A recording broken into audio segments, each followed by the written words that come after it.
Number 1. Bag Snatcher. I had a very specific Halloween bag that I took with me when I went trick-or-treats. It was a strong sack that my mom had embroidered my name into. All 3 of her children had a bag like this that we used for years. I was the youngest of the 3 boys, and by the time I was 12, I was the only one left who went trick-or-treats. I went with a couple of friends, so I wasn't pathetic in going alone. But all 4 of us were pretty small guys who were often bullied in and out of school, so being in numbers was helpful to us. It didn't do us a whole lot of good that night, though. There was an older teenager named Ray, who was a bit of a bully in school. He was an odd bully because he was actually teased by other kids for being really dark and weird, and he tended to take this out on many of us younger kids, I guess. He was simply one of those people who nobody liked, and he always gave them really good reasons to not like him.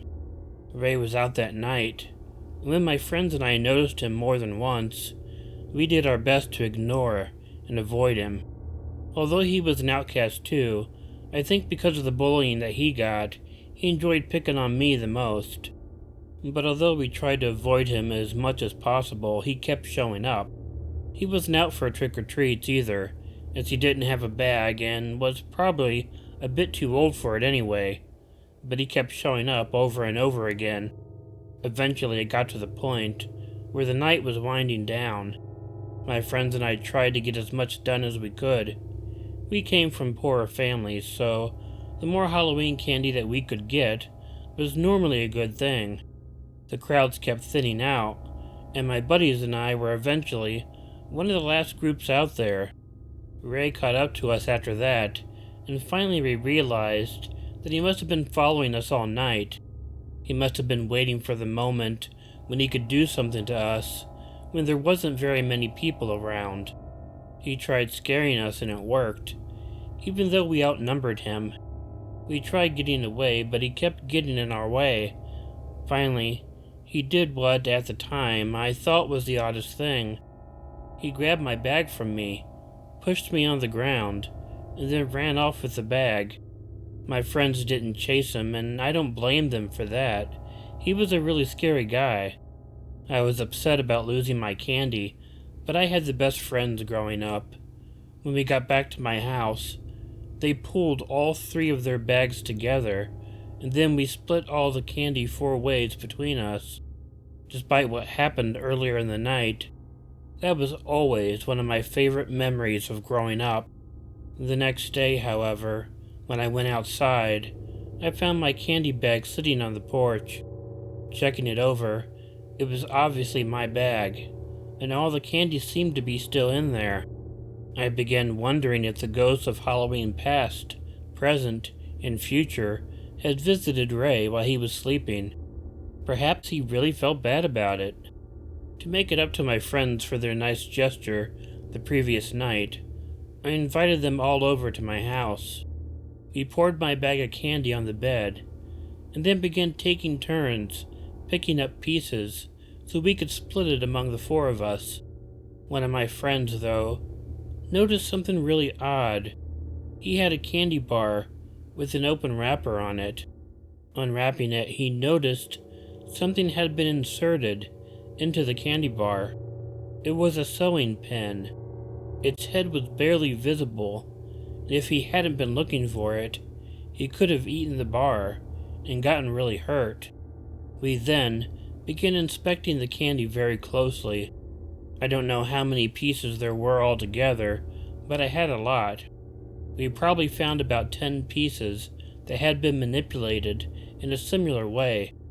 That told us 2 things. First, it wasn't one house that we went to that did this, and 2, Ray had to have been the one to do it. 10 random pieces of candy, although most of them were not tampered with at all. We figured Ray had went through and picked out 10 pieces and stuck pins in them, hoping that I would eat one of them and get hurt by it. We had all heard stories growing up that I now know aren't true, about people tampering with Halloween candy. It seemed odd that Ray would do such a thing, knowing that either me or my parents would check the candy. But he wasn't very bright either. Still, if my one friend hadn't noticed, one of us might have ended up eating one of them and being worse off for it. We didn't tell our parents about it. You might think that wasn't wise, but we were more worried about having no proof it was Ray, and then being tormented by him about it afterwards. We simply threw those pieces away. Fortunately, Ray didn't stick around school very much longer. After that school year, we never saw him again at school, although he still skulked around the neighborhood a lot.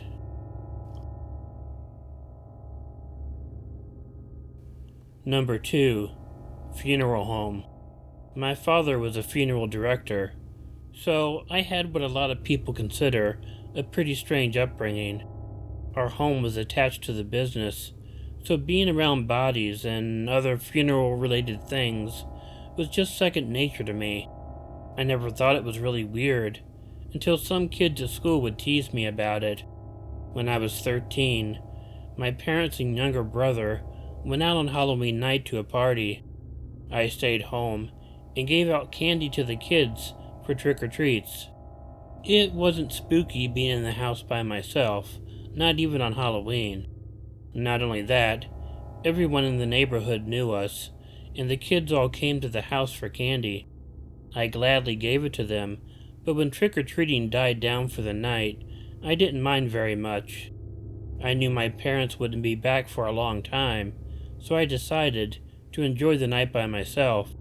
Technically, our town had specific times for trick-or-treating, but I wasn't really surprised when I would get a knock at the door after it was over. Usually those were the teens in town who had dropped their younger siblings off and then went out for some candy for themselves. But I got one knock that was pretty late at night. I got up, curious as to what was going on. However, as I began walking to the door, something made me stop. It was a big kid, certainly bigger than I was, who was at the front door, and he was on the side of the door, looking in one of the windows at me. There was just something about him that made me not want to go and open the door, so I stopped and didn't realize how long I was watching him stare. Finally, the guy pulled away from the window and was silent for a moment. After a few moments passed, I heard this really loud knock on the door, but it was only one knock, and then everything was quiet. After I waited for a little while, I decided to go and look out the window to see if he was still out there. I noticed he was gone, and out of curiosity, I opened up the front door. Nothing was out there, but I noticed a big red handprint, as if a bloody covered hand had slapped on the front door. I didn't think it was really blood, and I went and cleaned it up before my parents got home and would see it. I went back to the living room to watch some TV. I'm guessing it might have been an hour later when I heard a crashing noise. The noise was coming from the chapel, and I knew there was a body in there for a funeral the next day, so I knew I had to go and check it out. Every once in a while, kids would try to get in there the day before a funeral to check out the body. You know how kids can be. It was all pretty casual to me. I thought if I was going to check and find some kids who broke in there, I would just have to scare them to get them out. There was nothing scary about doing this to me. But when I entered the chapel, I froze. Indeed, someone had broken into the chapel, but it wasn't a kid. It was the trick-or-treater from earlier who left the handprint on the door. He had broken a window in the chapel and was leaned over the coffin, which he had opened. When I came in, he raised up and looked at me. He was wearing that mask still, so I couldn't see who it was. We stood there staring at each other for a little while before he took a couple steps toward me. It was surprising to see him come at me, so I stumbled backward and fell over. He stopped advancing when I stumbled, stood there, and looked at me for a few more moments. and then he turned and left out the window he had broken. I knew I had to call my dad and the police, but first I ran over to the coffin. It didn't feel right about leaving it open, but when I looked in, the face was covered in the blood-like substance, just like I had found on the door, but this time there were no handprints. It was almost as if he had just poured fake blood all over the body. Well, it wasn't fake blood. It was chicken blood, as I found out later. I wish that I hadn't cleaned the front door, because there could have been a fingerprint on it. They expected that the guy who broke in was one of the man's sons who hated him and wanted to make it known to his dad's dead body. I just happened to be in the wrong place at the wrong time. Number 3. Dare. It was a different time with regards to trick-or-treating nowadays. Today there is a much more controlled and monitored environment. I was born in the 70s and grew up in the 80s and 90s. Things were a lot more easygoing back then. The first few times I went out, I was very young and went with my parents, but by the time I was 12, I had been out several times with just my siblings. However, when I was 12, I just went out with my friends from school. Of course, this was around the time when we liked getting the candy, but we weren't very entertained by just trick-or-treating. You get 3 12-year-old boys going out in the dark without any parental supervision, and they will likely be tempted by mischievous behavior. We decided to sneak into the more affluent part of the neighborhood. These were the big, expensive houses, and in our town, they never did anything for Halloween. So we thought we would go and play some tricks on them, since they were too stingy to have treats for everyone. I can't say that I remember everything that we did. However, most of it was just ding-dong ditch. Although it worked out a few times, more often than not, no one would come to the door. I think many of the families weren't even home, and our misadventures through the neighborhood got pretty old, pretty fast. Me and one of my friends, Michael, suggested that we go to this house that was on a dead-end street. As far as anyone knew, the house had been unoccupied for a long time. We thought that maybe we could get a good Halloween scare at the house, since it was pretty well thought of as a haunted house. When we got there, we began daring each other to go up and ring the doorbell. I can admit that I was definitely too scared to, but when you're that age and you're afraid, you just challenge your friends to do something worse than they were daring you to do. Eventually we got Michael to go up and see if he could break into the front door. I could tell he was terrified, but he didn't have any way to come back at me. So as my other friends and I stood at the end of the walkway to the front porch, we watched as Michael slowly began walking up to the door. My other friend, Ben, turned to me at one point and whispered, "Hey, did you see that?" When I asked him what he was talking about, he pointed to the front window that was maybe about 10 feet away from the door. For just a moment I saw a light in the corner of the window. It was there for just a split second before it disappeared. I was about to call out to Michael, but Ben shushed me. He had a huge grin on his face, and I could tell he was expecting Michael to just get the scare of his life. At the moment, I thought it was a good idea, too. Michael began messing with the doorknob of the front door. He jerked it back and forth a few times, and nothing happened. But then, while he continued to do it, the door suddenly opened right up.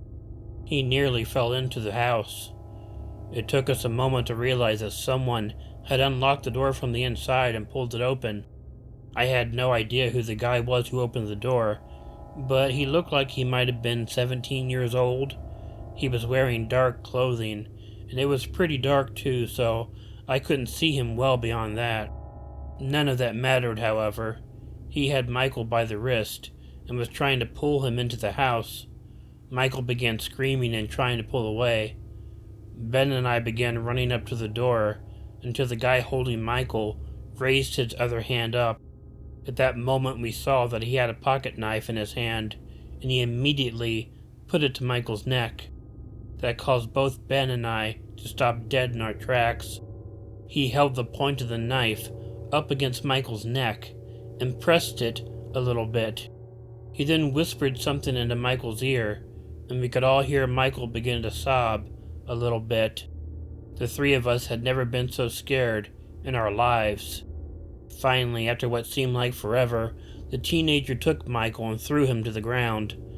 He then went back into the house and closed the door behind him. Michael immediately got up and ran over to us. We took off down the street, trying to get as far away from that house as we can.